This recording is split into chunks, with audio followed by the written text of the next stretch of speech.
Hello friends, welcome back in my new video and myself SK Tigerwal, and now in this video we will talk about monoclonal antibody production। तो monoclonal antibody जो है उसके बारे में discuss करने से पहले अपन बताएंगे कि एंटीबॉडी जो है वो बॉडी में कहाँ प्रोड्यूस होती है और क्या करती है या किसके अगेंस्ट प्रोड्यूस होती है। तो जो भी स्टूडेंट्स हैं जो एमएससी के अंदर एंटर किए हैं उनके भी काफ़ी टॉपिक देखने को मिलता है मोनोक्लोनल एंटीबॉडी, और अपना CSIR नेट के अंदर भी ये टॉपिक फेवरेट टॉपिक है जिसमें से क्वेश्चन पूछे जाते हैं। तो मोनोक्लोनल एंटीबॉडी के बारे में डिस्कस करने से पहले अपन बात करते हैं कि एंटीबॉडी है वो दो प्रकार की होती है, एक मोनोक्लोनल एंटीबॉडी, एक पॉलीक्लोनल एंटीबॉडी। तो एंटीबॉडी जो है वो किसके अगेंस्ट में प्रोड्यूस की जाती है? तो एंटीबॉडी हमेशा एंटीजन के अगेंस्ट में प्रोड्यूस की जाती है, और एंटीजन कोई भी ऐसा मॉलिक्यूल हो जो इम्यून सिस्टम को इंड्यूस करने के लिए रेस्पॉन्सिबल हो, वो सभी मॉलिक्यूल्स वो क्या कहलाएंगे? Foreign particles. जो भी फॉरेन पार्टिकल्स जो इम्यून सिस्टम को इंड्यूस कर सके उसे अपन या एंटीबॉडी प्रोड्यूस कर सके, वो सभी क्या कहलाएंगे? एंटीजन कहलाएंगे। वो चीज़ें अलग हैं जो एंटीजन के अंदर अपन पढ़ेंगे कि कितना मोलिकुलर वेट उनका होना चाहिए, जिसके अकॉर्डिंग उसे अपन एंटीजन की कैटेगरी के अंदर उसे रख सकते हैं। प्रत्येक एंटीजन की जो मॉलिक्यूल है उनके ऊपर कुछ स्पेसिफिक स्मॉल साइट होती है, या स्मॉल अपन कहें पर्टिकुलर कोई रीजन होते हैं, उनको अपन कह सकते हैं एपिटोप साइट कहते हैं, या एंटीजन डिटर्मिनेंट भी कह सकते हैं अपन उसे। तो इस प्रकार से अपन अगर एंटीबॉडी बनाना चाहते हैं तो वो एंटीबॉडी किसके अगेंस्ट में बनाएंगे? अपन पर्टिकुलर एपिटोप के अगेंस्ट में एंटीबॉडी प्रोड्यूस करना चाहेंगे। एंटीबॉडी प्रोड्यूस की जाती है बी सेल के द्वारा, जो अपन पढ़ते भी हैं कि जो WBC है उसमें से टी सेल और बी सेल्स है। तो बी सेल्स जो है वो क्या बनाती है? एंटीबॉडी प्रोड्यूस करती है। एंटीबॉडी या बी सेल से एक्टिवेट होने के बाद एंटीजन के जैसे ही वो रिकॉग्नाइज करता है या एंटीजन के जैसे ही कांटेक्ट में आती है तो वो अपने आप में एक्टिवेट होकर डिवाइड होती है, जिसके कारण से दो सेल्स बनती है, एक मेमोरी सेल और एक प्लाज्मा सेल्स। और प्लाज्मा सेल्स हैं जो एंटीबॉडी प्रोड्यूस करती है। मेमोरी सेल्स जो है वो इन फ्यूचर अपनी वापस से अगर उसी प्रकार का एंटीजन अपनी बॉडी में एंटर करता है तो उसके लिए वो क्या होता है? रिजर्व होती है कि वापस से वो एंटीबॉडी प्रोड्यूस कर सके। अभी अपन इसका इंट्रोडक्शन के साथ स्टार्ट करते हैं मोनोक्लोनल एंटीबॉडी। तो मोनोक्लोनल के नाम से है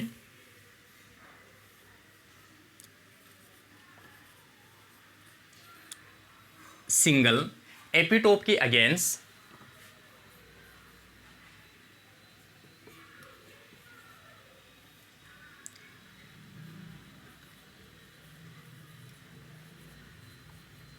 सिंगल एपिटोप के against produce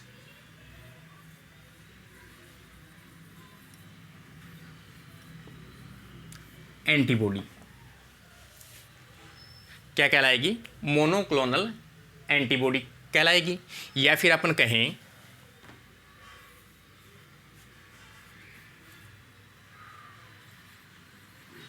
clones of B cell.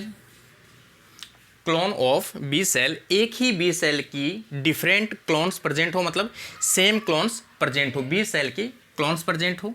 या फिर अपन इसे कह सकते हैं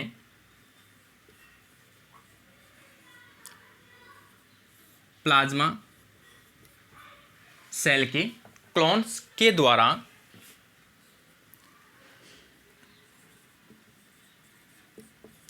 सिंगल एपिटोप के अगेंस्ट प्रोड्यूस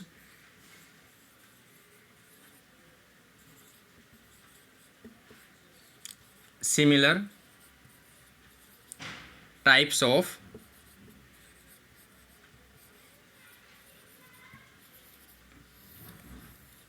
एंटीबॉडीज। ये इसकी आप डेफिनेशन दे सकते हो कि मोनोक्लोनल एंटीबॉडी किसे कहते हैं। तो यहां पर आप दिखा सकते हो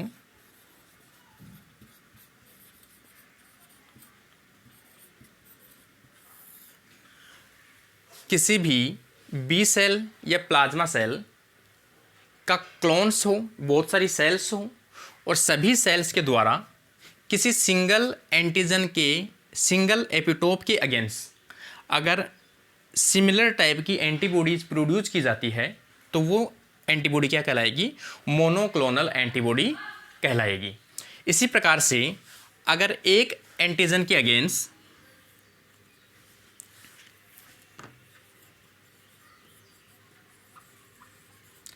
एंटीजन के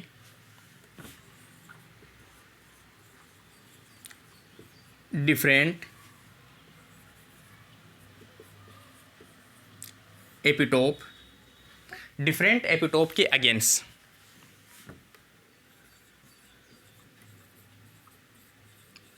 प्रोड्यूस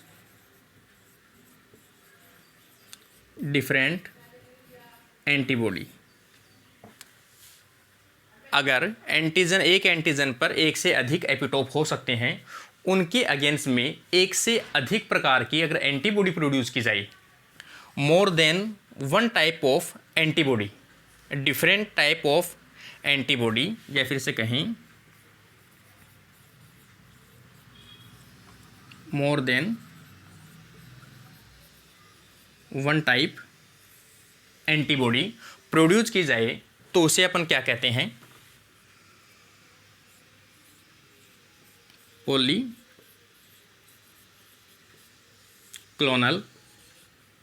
एंटीबॉडी कहते हैं। इस प्रकार से अपने सामने दो टर्म सामने आते हैं कि एक तो मोनोक्लोनल एंटीबॉडी किसे कहते हैं और दूसरा पॉलीक्लोनल एंटीबॉडी किसे कहते हैं।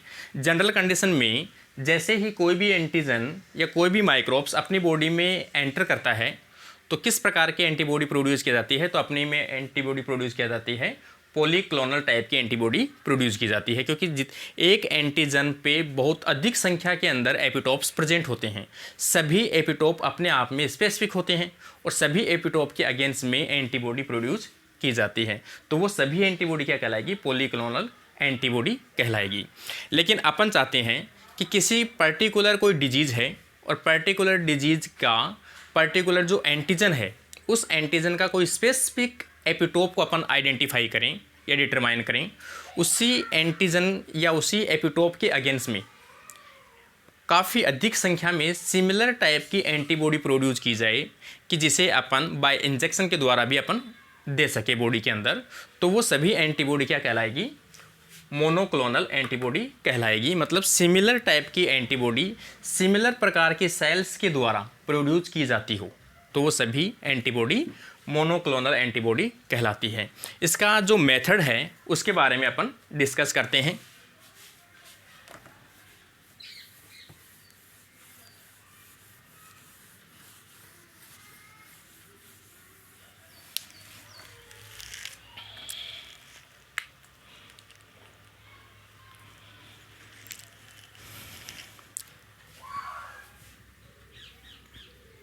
इस टेक्निक को सबसे पहले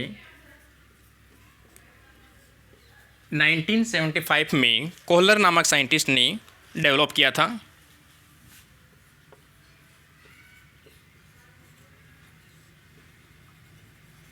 कोहलर एंड मिलिस्टिन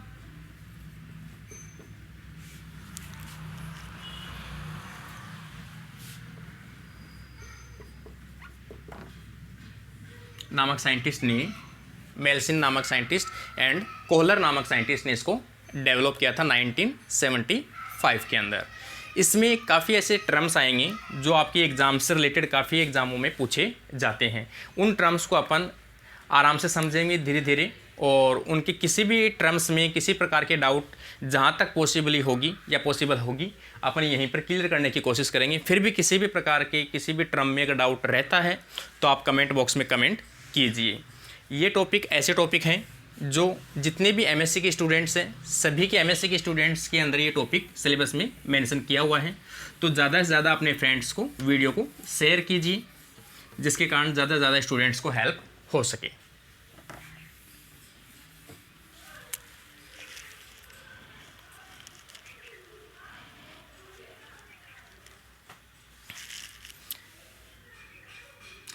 इसमें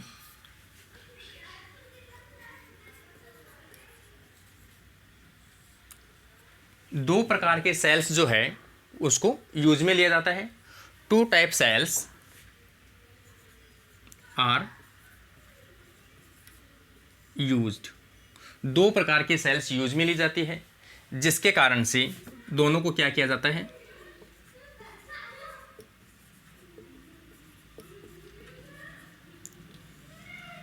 हाइब्रिडाइजेशन किया जाता है, और इससे बनने वाली सेल्स को अपन क्या बोलेंगे, हाइब्रिडोमा सेल्स बोलेंगे। तो यहाँ पर अपनी हाइब्रिडोमा जो सेल्स है उसको बनाएंगे।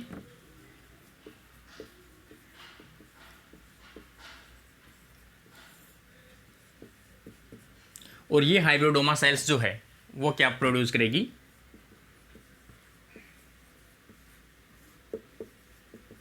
मोनोक्लोनल एंटीबॉडी प्रोड्यूस करेगी। अब अपन यहाँ पर देखें कि दो प्रकार के सेल्स कौन सी हैं।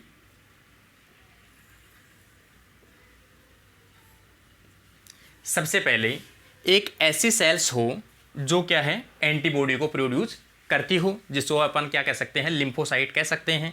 तो लिम्फोसाइट एक तो अपने को बी सेल या प्लाज्मा सेल या लिम्फोसाइट सेल्स की रिक्वायरमेंट है जो एंटीबॉडी प्रोड्यूस करने में क्या हो, एबल हो। तो सबसे पहले अपन एक सेल तो यूज में लेंगे,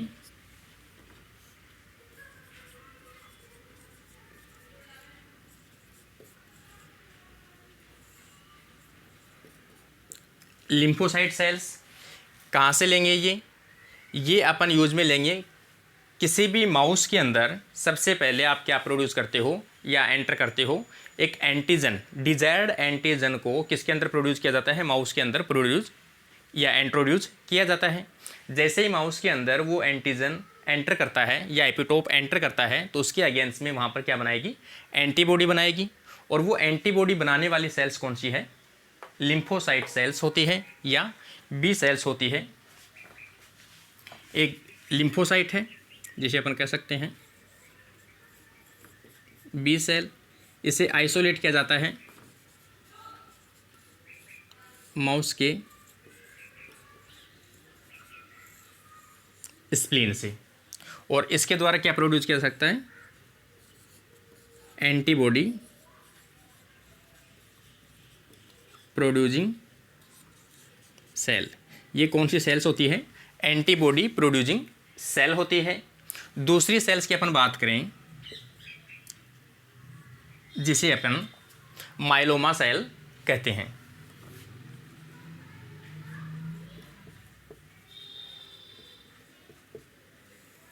ये माइलोमा सेल्स किस प्रकार के सेल्स हैं, ये एक कैंसर प्रकार की सेल होती है जिसमें डिवीजन की कैपेसिटी पाई जाती है, कंटिन्यू डिवाइड कर सकती है। और कंटिन्यू डिवाइड करने वाली सेल्स क्या कहलाती है, कैंसरियस सेल्स कहलाती है। तो ये माइलोमा सेल्स जो है वो कैसी है, कैंसरियस सेल्स, जिसे अपन क्या करते हैं,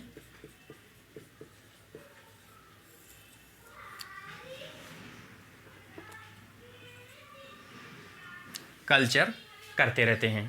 तो ये है माइलोमा सेल्स। इन दोनों की एक स्पेसिफिसिटी है अलग अलग कि एक मॉलिक्यूल होता है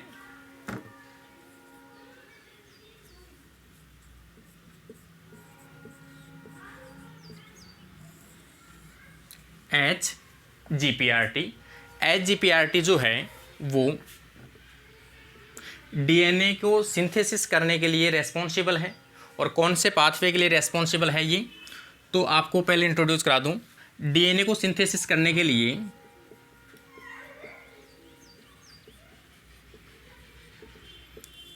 जैसे डीएनए है, कोई भी सेल जब डिवाइड करती है या सेल्स का डिवीजन होता है उस टाइम में डीएनए है कंटिन्यू डिवाइड होता रहता है। तो उस टाइम में डीएनए को डिवाइड करने के लिए, डीएनए की न्यूक्लियोटाइड्स को ऐड करने के लिए डीएनए सिंथेसिस की आवश्यकता पड़ती है। और जब डीएनए सिंथेसिस कर रहा होता है तो उस टाइम में दो मेथड यूज में आते हैं। एक तो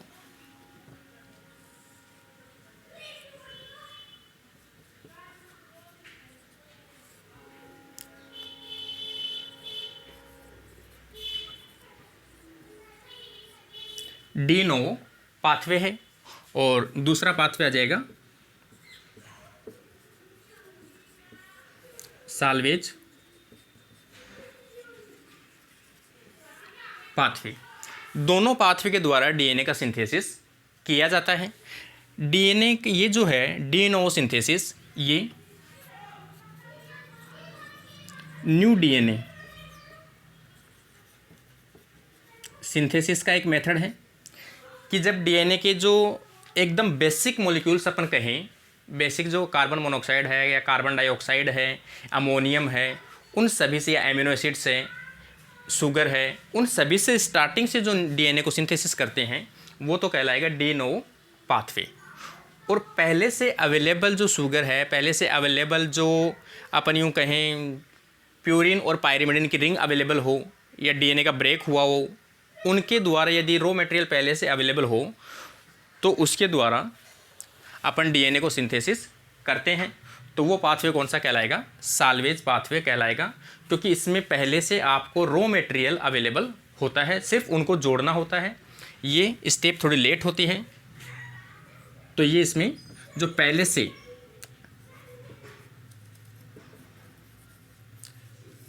अवेलेबल या broken DNA used, broken DNA को यूज में लेते हुए डीएनए का सिंथेसिस किया जाता है। लेकिन साल्वेज पाथवे को सिंथेसिस करने के लिए उस सेल्स के अंदर HGPRT की आवश्यकता पड़ती है। HGPRT मॉलिक्यूल की आवश्यकता पड़ती है, तभी वो सेल्स है वो साल्वेज पाथवे को सिंथेसिस कर पाता है। यहाँ पर अपन बात करेंगे साल्वेज पाथवे की बाद में, लेकिन यहाँ पर अपन बता रहे हैं, पहले रोल देख रहे हैं HGPRT एक एंजाइम है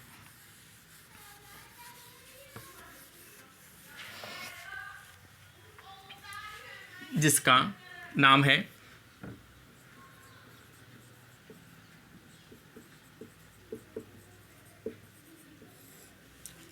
हाइपोजेंथिन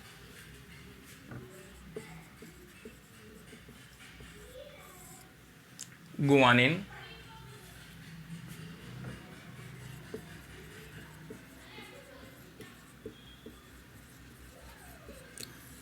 फॉस्फोराइबोसाइल ट्रांसफ्रेजेज।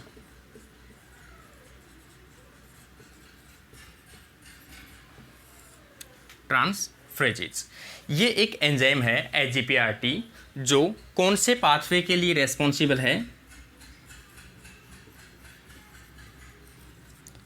Salvage pathway. और साल्वेज पाथवे क्या है? डीएनए को सिंथेसिस करने का एक पाथवे है, उसके लिए रेस्पॉन्सिबल एक एंजाइम है। लेकिन HGPRT जो है वो इसमें क्या होता है, जो कैंसर सेल है उसमें HGPRT एब्सेंट होता है। तो यहाँ पर अपन लिख सकते हैं माइलोमा सेल्स जो है HGPRT नेगेटिव, इसमें एब्सेंट होता है। जबकि इसमें देखिए अपन माइलोमा सेल या मतलब लिम्फोसाइट सेल है, इसमें HGPRT प्रेजेंट होता है। इसका मतलब अपन कहें कि ये साल्वेज पाथवे को सिंथेसिस नहीं कर सकता या डीएनए को सिंथेसिस नहीं कर सकता। और साल्वेज पाथवे को सिंथेसिस नहीं कर सकता तो ये कौन से पाथवे को यूज में लेगा अपने सर्वाइव करने के लिए? ये केवल डी नोवो पाथवे को यूज में ले सकता है, क्योंकि इसमें साल्वेज पाथवे एब्सेंट हैं। और डी नोवो पाथवे को यूज में लेते हुए अपने सेल्स को कल्चर या अपने सेल्स को डिवाइड कंटिन्यू करता रह सकता है। इस सेल्स के अंदर, इसके अंदर अपन बात करें तो इसमें HGPRT पॉजिटिव है, साल्वेज पाथवे प्रेजेंट है और डी नोवो पाथवे प्रेजेंट है। लेकिन अपन ने पढ़ा होगा या सुना होगा आप लोगों ने भी कि जो भी अपने मैमल्स के सेल्स है या ह्यूमंस के सेल्स है, उन सेल्स को आप जैसे ही इन विट्रो कल्चर करते हो, इन विट्रो मीडियम पर कल्चर करते हो, तो कुछ डिवीज़न ही वो डिवाइड कर पाते हैं। उसके बाद में धीरे धीरे सेल्स क्या हो जाती है, डेड होने लगती है। आपने पढ़ा भी होगा रोल किसका है वहाँ पर, जो टीलोमरेज है। टीलोमरेज एंजाइम की डेफिशिएंसी के कारण अपन कह सकते हैं सोमेटिक सेल्स है वो कंटिन्यू डिवाइड नहीं कर पाती है। क्यों नहीं कर पाती? क्योंकि धीरे धीरे डीएनए की जो लेंथ है क्रोमोसोम्स के अंदर वो धीरे धीरे कम होने लगती है और लास्ट में क्रोमोसोम्स है वो डैमेज हो जाते हैं, जिसके कारण से ये सेल नेचुरल तरीके से कभी भी कंटिन्यू डिवाइड नहीं कर सकती, इसलिए ये कंटिन्यू डिवाइड नहीं कर सकती। इसीलिए तो अपन इस सेल्स को किसके साथ जोड़ रहे हैं, कैंसर सेल के साथ में जोड़ रहे हैं, क्योंकि कैंसर सेल्स कंटिन्यू डिवाइड करने की कैपेसिटी रखती है। अपन पढ़ते भी हैं कि कैंसर सेल्स कंटिन्यू डिवाइड कर सकती है, लेकिन इसमें AGPRT क्या है, नेगेटिव है। और कौन सा पाथवे यूज में लेता है, ये डी नोवो पाथवे यूज में लेता है। ये डी नोवो पाथवे यूज में लेता है, ये दोनों पाथवे यूज में ले सकता है। कई बार पूछा जाता है माइलोमा सेल्स कैसी है, AGPRT नेगेटिव है। और इनसे क्वेश्चंस बनने वाले वो कैसे भी पूछ सकता है। AGPRT की डेफिनेशन, इसकी फुल फॉर्म भी पूछ सकता है, AGPRT का रोल भी पूछ सकता है, AGPRT क्या है। तो साल्वेज पाथवे को जो सिंथेसिस करने के लिए रेस्पॉन्सिबल है, माइलोमा सेल्स है उसमें AGPRT नेगेटिव है, जबकि नॉर्मल ये लिम्फोसाइट सेल्स है उसमें AGPRT पॉजिटिव है। इस प्रकार ये दोनों का डिफरेंस हुआ। अब अपन इन दोनों सेल्स को डिवाइड करते, अपन फ्यूज करवाते हैं। फ्यूज कराने के बाद में जो सेल्स बनेगी वो सेल्स कंटिन्यू क्या करेगी, डिवाइड कर सकती है। और अगर वो सेल्स कंटिन्यू डिवाइड करेगी तो क्या बनाएगी, वहाँ पर एंटीबॉडी प्रोड्यूस कर सकती है। क्यों, कारण आप ध्यान से दें कि कारण क्या है, इस सेल से अपन एंटीबॉडी प्रोड्यूस करना चाहते हैं तो इस सेल्स को भी कल्चर कर सकते हैं, डायरेक्ट एंटीबॉडी बना ले अपन। लेकिन मैंने बताया आपको ये कुछ डिवीज़न ही डिवाइड कर पाती है, उसके बाद में इसकी डेथ हो जाती है। इसलिए इसको कैंसर सेल के साथ जोड़ा जाए ताकि ये डिवाइड करना बंद ना करे, जिसके कारण से कंटिन्यू एंटीबॉडी प्रोड्यूस होती रहे। इसलिए अपन यहाँ पर कैंसर सेल की सहायता ले रहे हैं। तो इन दोनों से बनने वाला जो कॉम्बिनेशन होगा वो क्या होगा, हाइब्रिडोमा सेल होगा, इन दोनों को फ्यूज कराने के बाद। तो अब अपन मेथड देखते हैं कि रियल में टेक्नोलॉजी है क्या।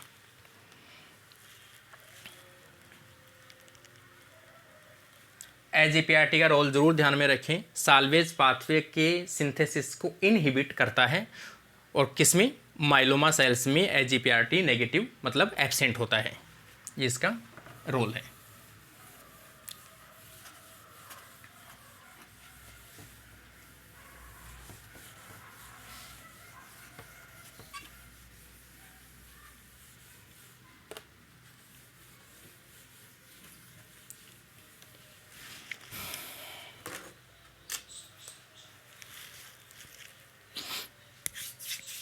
अब अपन देखते हैं कि जैसे दोनों मीडियम को अपन लेते हैं, एक साइड में तो आपने ली है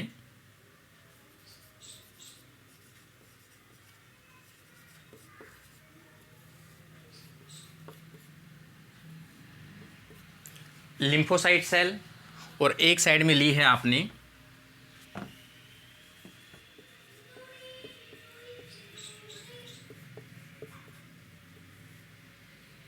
माइलोमा सेल।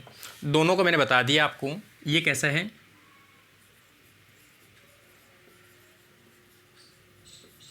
AGPRT पॉजिटिव है, जबकि ये कैसा है,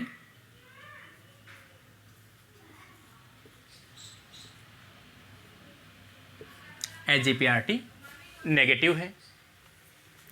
साल्वेज पाथवे इसमें चल नहीं सकता,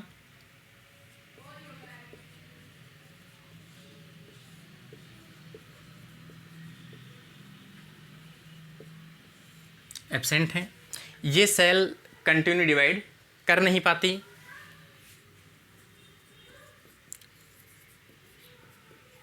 not divide continue in vitro medium. In vitro के अंदर ये कंटिन्यू डिवाइड नहीं कर पाती है। इसलिए अपन एक एंटीबायोटिक यूज में लेते हैं, जिसे अपन कहते हैं एमिनोप्टेरिन। तो यहाँ पर एक एंटीबायोटिक यूज में लेंगी, जैसे इन दोनों का फ्यूज करवाया आपने,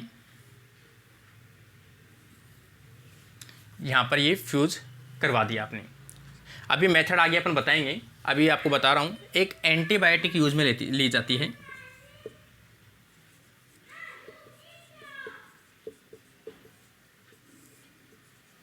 एंटीबायोटिक कौन सी एंटीबायोटिक है, एमिनोप्टेरिन।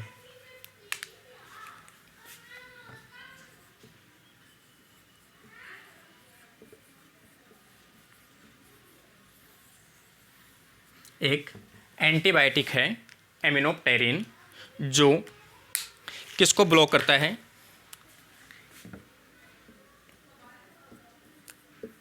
इनहिबिट और block to de novo pathway. de novo pathway को क्या करता है, ये ब्लॉक करता है, या फिर अपन कह सकते हैं block DNA synthesis. DNA synthesis को ये ब्लॉक करता है। कौन से पाथवे को ब्लॉक करता है, de novo पाथवे को ब्लॉक करता है। एमिनोप्टेरिन की अगर अपन देखें तो ये किस चीज़ को पर्टिकुलर इनहिबिट करता है, तो अपन देख सकते हैं ये एक फोलिक एसिड एनालोगस है।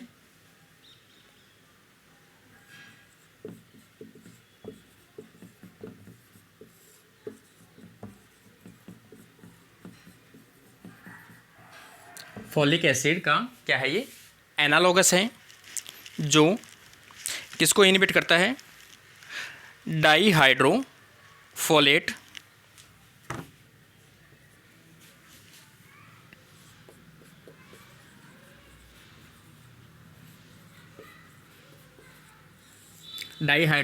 रिडक्टेज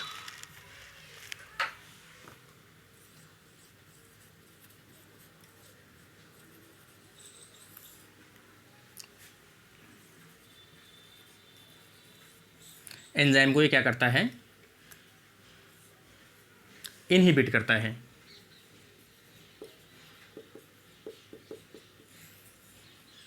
एग्जाम में क्वेश्चन पूछा जा सकता है आपसे कि जो मोनोक्लोनल एंटीबॉडी है उसको प्रोड्यूस करते टाइम पे कौन सी एंटीबायोटिक्स यूज में ली जाती है। तो एंटीबायोटिक कौन सी है, एमिनोप्टेरिन है। और एमिनोप्टेरिन जो इनहिबिट करता है वो de novo pathway DNA synthesis को ब्लॉक करता है। डीएनए को ब्लॉक कैसे करता है, एमिनोप्टेरिन जो है वो act as a folic acid का एनालोगस है, मतलब उसके सिमिलर स्ट्रक्चर है। और ये ब्लॉक, जिसके कारण से ये ब्लॉक किसको करता है, कौन से एंजाइम को ब्लॉक करता है, जो डीएनए को सिंथेसिस करता है, डाईहाइड्रोफोलेट रिडक्टेज एंजाइम को ये क्या करता है, इनहिबिट करता है। और ये एंजाइम किस में यूज आता है, डीएनए सिंथेसिस में यूज में आता है। तो सीधा सा रोल हो गया, एमिनोप्टेरिन किस एंजाइम को ब्लॉक करता है या किस एंजाइम को इनहिबिट करता है, डाईहाइड्रोफोलेट रिडक्टेज एंजाइम को। क्यों, क्योंकि ये act as a folic acid के एनालोगस है। इसमें से कुछ भी क्वेश्चन बन सकता है आपका, एमिनोप्टेरिन है किस पाथवे को ब्लॉक करता है, किसके एनालोगस है, कौन से एंजाइम को इनहिबिट करता है, ये सभी क्वेश्चंस बन सकते हैं। इसका मतलब अगर आप इस जो मीडियम यूज में लोगे उसमें अगर एमिनोप्टेरिन डाल दें तो ये कौन से पाथवे को यूज में ले रहा है, साल्वेज पाथवे तो इसमें पहले से एब्सेंट है, एजीपीआरटी नेगेटिव है। लेकिन कौन से पाथवे को यूज में लेगा, ये de novo पाथवे को यूज में लेगा। तो de novo पाथवे को अपन ने किससे ब्लॉक कर दिया, एमिनोप्टेरिन से ब्लॉक कर दिया। तो de novo पाथवे यूज में ले नहीं सकता। इसका मतलब ये सेल उस मीडियम में सर्वाइव नहीं कर सकती। दूसरी चीज़, इसमें भी कौन सा पाथवे यूज में लेगा, ये de novo पाथवे यूज में लेगा, तो इसको भी ये क्या कर देगा, ब्लॉक कर देगा। और ये सेल तो वैसे भी कंटिन्यू सर्वाइव नहीं कर पाती, और सर्वाइव करती भी है तो कुछ सेल 10, 15 या 16 या 32 सेल, तो उसमें भी ये क्या करती है, de novo पाथवे को ब्लॉक कर देगा, तो ये सर्वाइव नहीं कर पाएगी। तो ये रोल था एमिनोप्टेरिन का।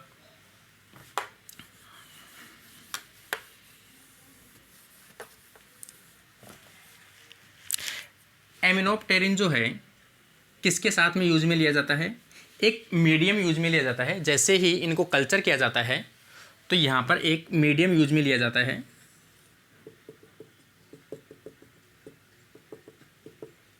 जिसे एचएटी मीडियम कहते हैं,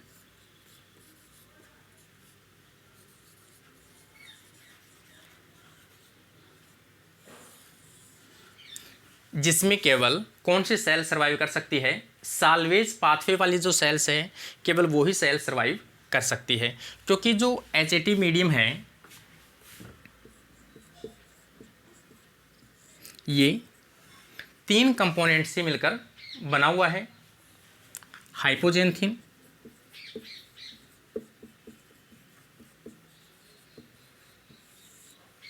और दूसरा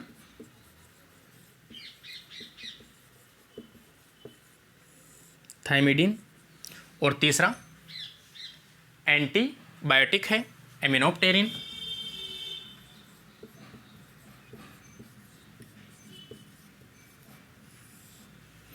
तीन चीज़ों से बना हुआ एक मीडियम यूज में लिया जाता है किसको कल्चर करने के लिए, जो इससे हाइब्रिडोमा सेल्स बन रही है उस सेल्स को कल्चर करने के लिए एक मीडियम यूज में लिया जाता है जिसे कहते हैं अपन HAT मीडियम। HAT मीडियम के अंदर तीन कंपोनेंट अपन यूज में लेते हैं, हाइपोजेंथिन, थाइमिडीन और एमिनोप्टेरिन। एमिनोप्टेरिन तो एक एंटीबायोटिक है वो जो एक्स्ट्रा डाली जाती है। वैसे देखा जाए तो ये मीडियम में मोस्ट चीज़ें क्या हैं, ये दो चीज़ें हैं, हाइपोजेंथिन और थाइमिडीन।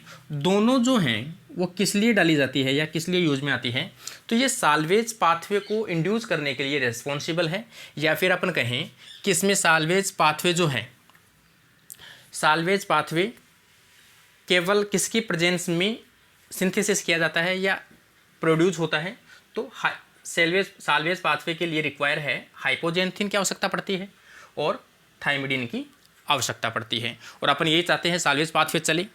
साल्वेज पाथवे तभी चलेगा जब मीडियम में क्या हो, हाइपोजेंथिन हो और थाइमिडीन हो। तो ये याद रखना है अपने को कि हाइपोजेंथिन और थाइमिडीन जो है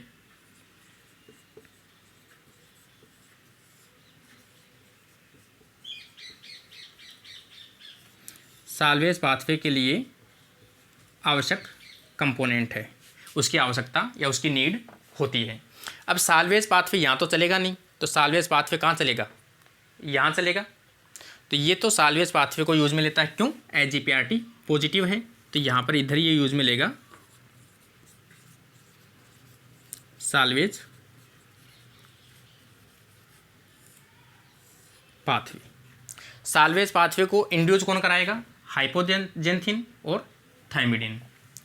यहाँ तो साल्वेज पाथवे एब्सेंट है इसलिए यहाँ तो कोई मतलब नहीं है, लेकिन इसके पास में साल्वेज पाथवे अवेलेबल है और साल्वेज पाथवे को इंड्यूस कराने के लिए अपन ने मीडियम पहले से मिला दिया, अपन ने हाइपोजेंथिन और थाइमिडीन। डी नोव पाथवे ना चले, क्यों, इसके अंदर डी नोव पाथवे है, अगर इसके अंदर डी नोव पाथवे चलेगा तो ये तो कैंसर सेल बना देगी वहाँ पर, इसलिए अपन इसे चाहते नहीं ये बने, इसलिए इसके अंदर कौन सी एंटीबायोटिक डाल दी अपन ने, एमिनोप्टेरिन एंटीबायोटिक डाल दी, जिसके कारण से डी नोव का सिंथेसिस होगा नहीं और माइलोमा सेल्स का डिवीज़न नहीं होगा। तो माइलोमा सेल्स और इन दोनों के साथ से जो बनने वाली सेल्स है केवल हाइब्रिडोमा सेल्स का डिवीज़न होगा। अब अपन देखें कि ना ही तो सिंगल ये सेल डिवाइड कर पाएगी और ना ही सिंगल ये सेल डिवाइड कर पाएगी, इसकी भी डेथ हो जाएगी सिंगल सेल की और इसकी भी सिंगल सेल की डेथ हो जाएगी। केवल जो हाइब्रिडोमा सेल्स है केवल वही सेल आगे डिवाइड कर पाएगी और वही सेल अपनी क्या है, यूजेबल सेल है, जिससे अपन मोनोक्लोनल एंटीबॉडी को प्रोड्यूस कर सकते हैं। ये अपना इसका बेसिक नॉलेज था। अब अपन एक डायग्राम की सहायता से अपन लास्ट के अंदर इसमें देखते हैं।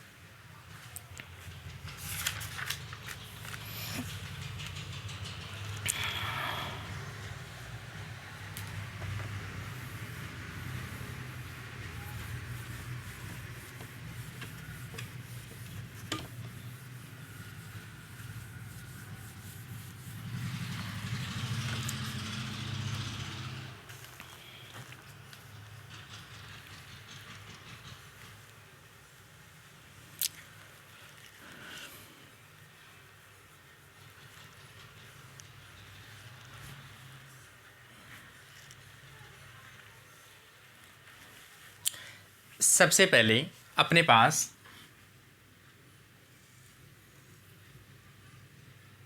एक एंटीजन हो या कोई भी माइक्रोब्स हो जिसके ऊपर पहले से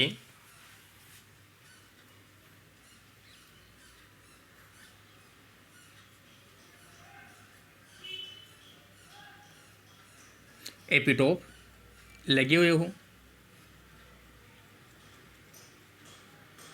इस प्रकार से अपना जो टारगेट एपिटोप है, सपोज ये है 1 नंबर का, इस एपिटोप को यहाँ पर ये दिया गया है एपिटोप, डिजायर्ड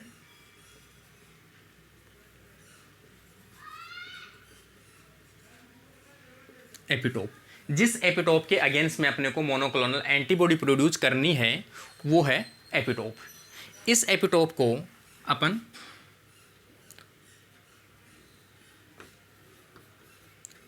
आइसोलेट करते हैं और आइसोलेट करने के बाद में इसे इंजेक्ट करते हैं अपन माउस के अंदर।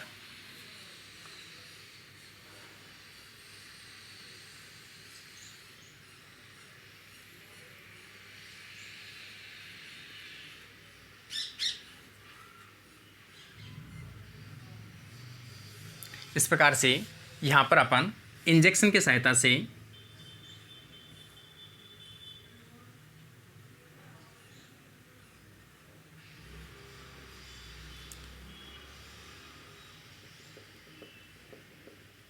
इसमें एपिटोप को अपन क्या करते हैं, इंजेक्ट करते हैं। किसके अंदर? माउस के अंदर आपने क्या किया, इसको इंजेक्ट कर दिया।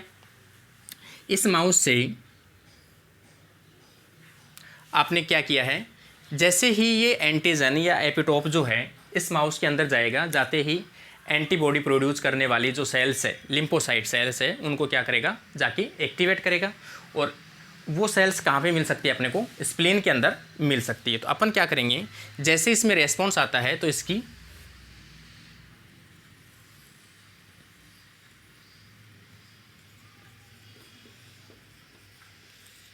स्प्लीन को आइसोलेट कर लेंगे। और इस स्प्लीन से कौन से सेल्स को आइसोलेट करेंगे?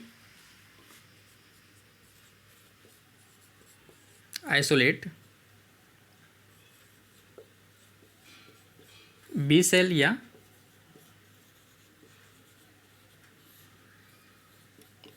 Plasma cell. कौन सी प्लाज्मा सेल? जो एंटीबॉडी प्रोड्यूस कर रही है किसके? इस पर्टिकुलर एपिटोप के अगेंस्ट में। इसे अपन कह सकते हैं एंटीबॉडी प्रोड्यूसिंग। इस सेल्स को आपने क्या कर लिया, यहाँ पर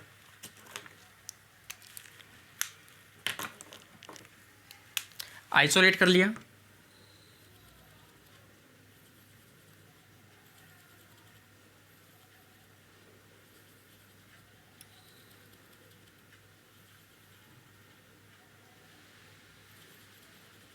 इस प्रकार से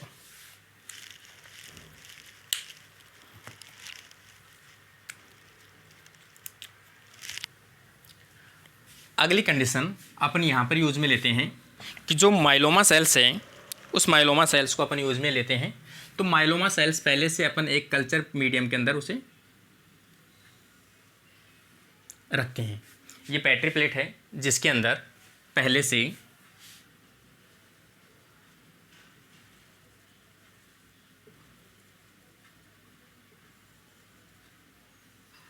माइलोमा सेल प्रेजेंट है।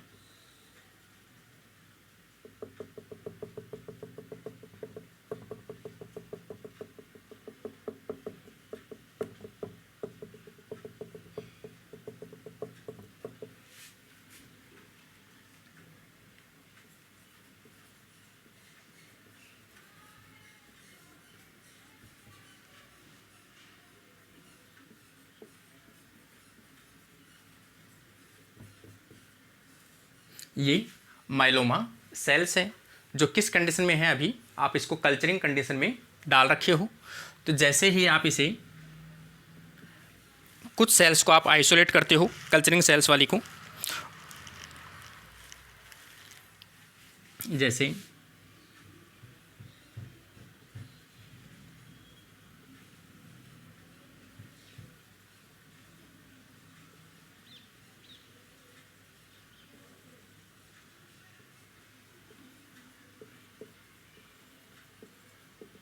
Suspension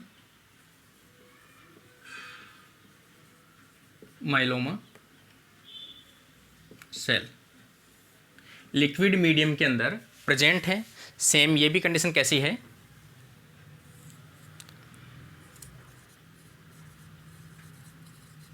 suspension medium.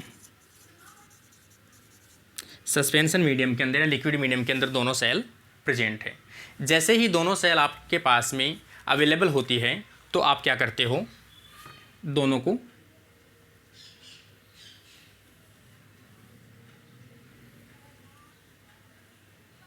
मिक्स करने के लिए या हाइब्रिड करने के लिए आप दोनों को एक कल्चर ट्यूब में या टेस्ट ट्यूब में डालते हो।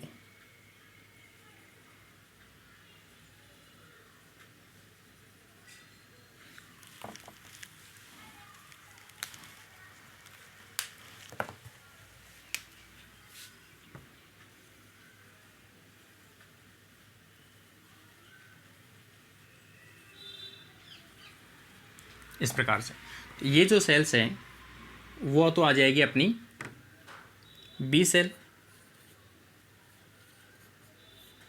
और ये सेल आ जाएगी अपनी माइलोमा सेल। कुछ टाइम बाद इस मीडियम के अंदर कौन सा केमिकल यूज में लेंगे अपन, यहाँ पर अपन जो इनका फ्यूजन कराने के लिए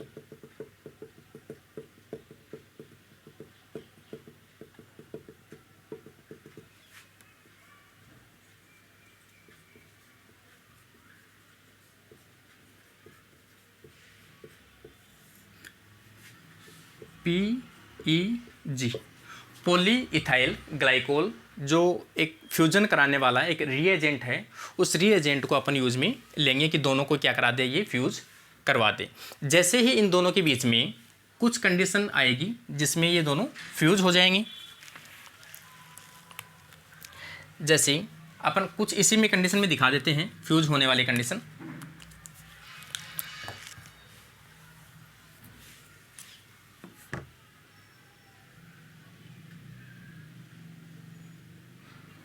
जैसे ये फ्यूज हैं,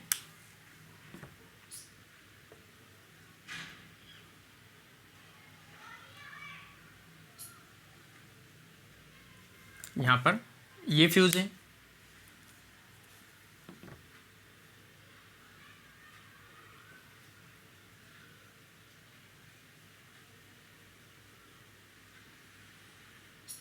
यहाँ पर ये फ्यूज है। अब ये कंडीशन अपने सामने है। अब आप इनको क्या करते हो, HAT मीडियम पर ट्रांसफ़र करते हो। जैसे यहाँ पर अपन कह सकते हैं ये तो आ जाएगी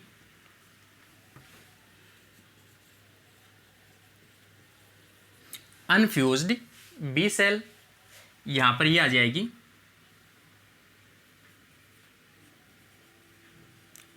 अनफ्यूज्ड माइलोमा सेल, और ये आ जाएगी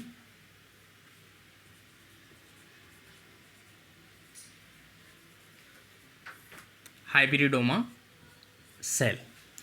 इस प्रकार से ये अपनी हाइब्रिडोमा सेल हो जाएगी। लेकिन अब अपन हाइब्रिडोमा सेल्स जो है उसको अपन क्या करना चाहते हैं, आइसोलेट करना चाहते हैं कि किस प्रकार से ये आइसोलेट हो सके, ताकि जो अनफ्यूज्ड है और अनफ्यूज्ड है ये सभी डेड हो जाए, और जो अपनी हाइब्रिडोमा सेल्स है केवल उसी का कल्चर अपन आगे कर पाएँ।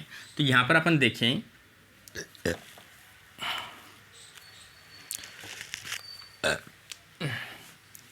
इस प्रकार से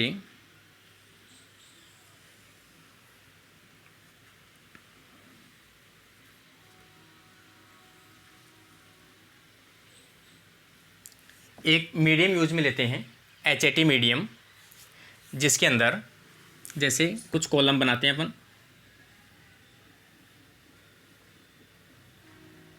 इस प्रकार से, और इन सब के अंदर मीडियम कौन सा डालते हैं,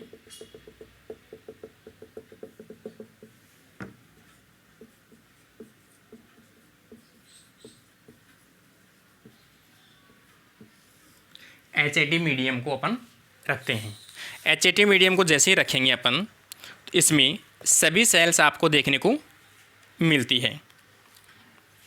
जैसे कुछ सेल्स हैं इस प्रकार की रहेगी जो फ्यूज नहीं हुई है, कुछ सेल्स है इस प्रकार की रहेगी जो फ्यूज नहीं हुई है, और कुछ ऐसी कंडीशन देखने को मिलेगी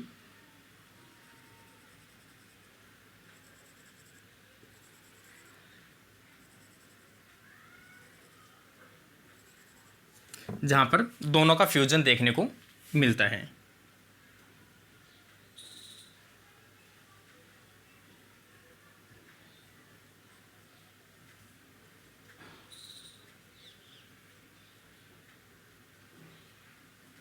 ये कंडीशन देखने को मिलती है।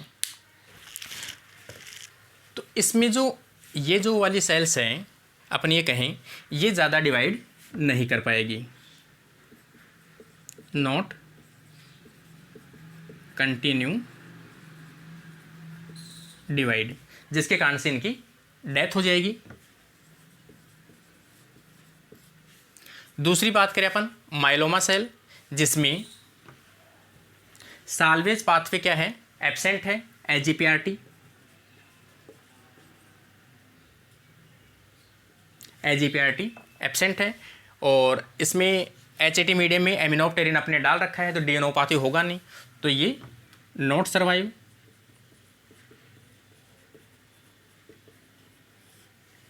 लेकिन ये दोनों जो सेल्स है वो कंटिन्यू सर्वाइव करेगी।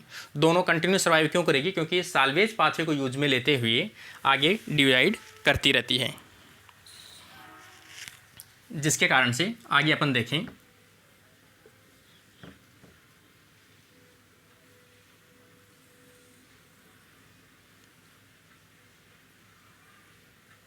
इस प्रकार से। तो यहाँ पर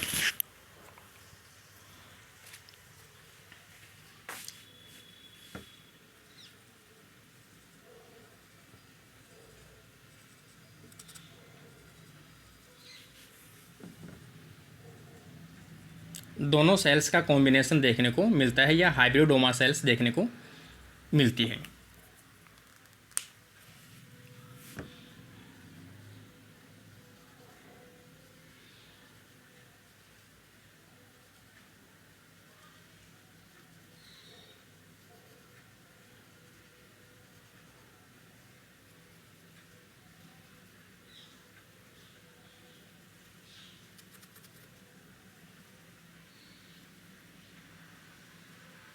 इस प्रकार से हाइब्रिडोमा सेल्स वो देखने को मिलती है। किस मीडियम में? एचएटी मीडियम में।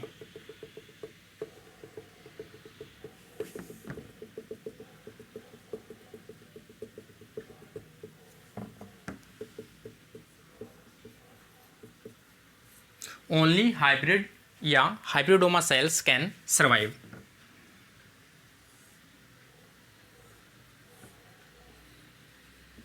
ओनली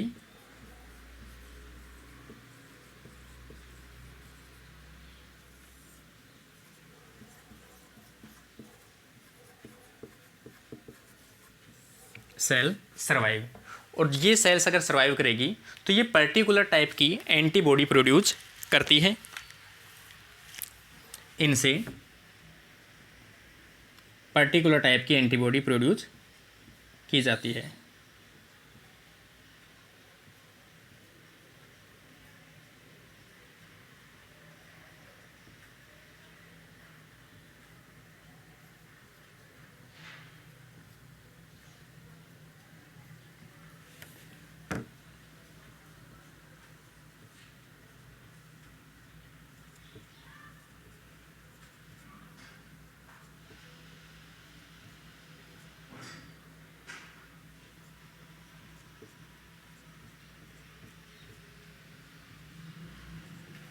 इस प्रकार से ये जो बनने वाली एंटीबॉडी है वो एंटीबॉडी कौन सी होगी? मोनोक्लोनल एंटीबॉडी होगी।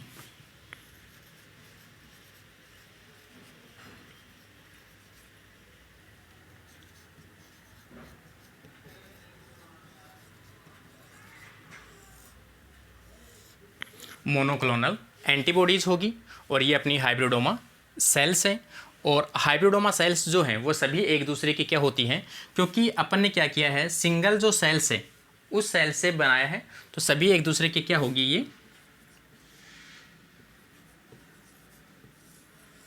क्लोन्स होगी। तो सभी क्लोन्स जो हाइब्रिडोमा सेल्स है, सभी क्लोन आपस में क्या बनाती है? मोनोक्लोनल एंटीबॉडी बनाती है। तो इस प्रकार से ये जो मेथड है वो कोलर साइंटिस्ट ने जो डेवलप किया था 1975 के अंदर, वो काफ़ी हेल्पफुल है कि कोई भी एक पर्टिकुलर डिजीज़ है, उस डिजीज़ के अगेंस्ट में अगर आपको इमीडिएटली इफ़ेक्ट चाहिए या उसको इमीडिएटली अपन को देना है, उसको रिलीफ देना है, तो उस कंडीशन में पैसिव टाइप से आप इंजेक्शन के थ्रू भी मोनोक्लोनल एंटीबॉडी को बॉडी के अंदर इंसर्ट करा सकते हो। जबकि अपन नॉर्मली जानते हैं कि जैसे अपन नॉर्मली जो ये अपन इंजेक्शन डालते हैं बॉडी के अंदर, इंजेक्शन लगाते हैं, उस टाइम में उसको टाइम लगता है कि इम्यून सिस्टम को वो एक्टिवेट करे, प्लाज्मा सेल्स को एक्टिवेट करे, जिसके कारण से प्लाज्मा सेल्स उसमें क्या बनाए, एंटीबॉडी प्रोड्यूस करे, तब जाके अपनी बॉडी के अंदर उस पर्टिकुलर एंटीजन को क्या किया जाता है, डिस्ट्रॉय किया जाता है, एलिमिनेट किया जाता है। लेकिन इस प्रकार की जो पैसिव प्रकार के मेथड हैं, इसमें डायरेक्ट अपन मोनोक्लोनल एंटीबॉडी को पेशेंट को इंसर्ट करा सकते हैं या दे सकते हैं। तो सभी स्टूडेंट्स से उम्मीद करता हूँ कि ये लेक्चर पसंद आया होगा, और जो भी स्टूडेंट्स पसंद आता है या इसको पसंद करता है वीडियो को, ज़्यादा से ज़्यादा अपने साथी जो एमएससी में हैं या नेट कर रहे हैं, नेट की स्पेसिफिक तैयारी कर रहे हैं, तो वो ज़्यादा से ज़्यादा अपने वीडियो को शेयर करें और ज़्यादा से ज़्यादा अपने वीडियो को कमेंट करें और चैनल्स को सब्सक्राइब करें, जो ज़्यादा से ज़्यादा आपको नोटिफिकेशन है वो मिलता रहे। Thank you friends.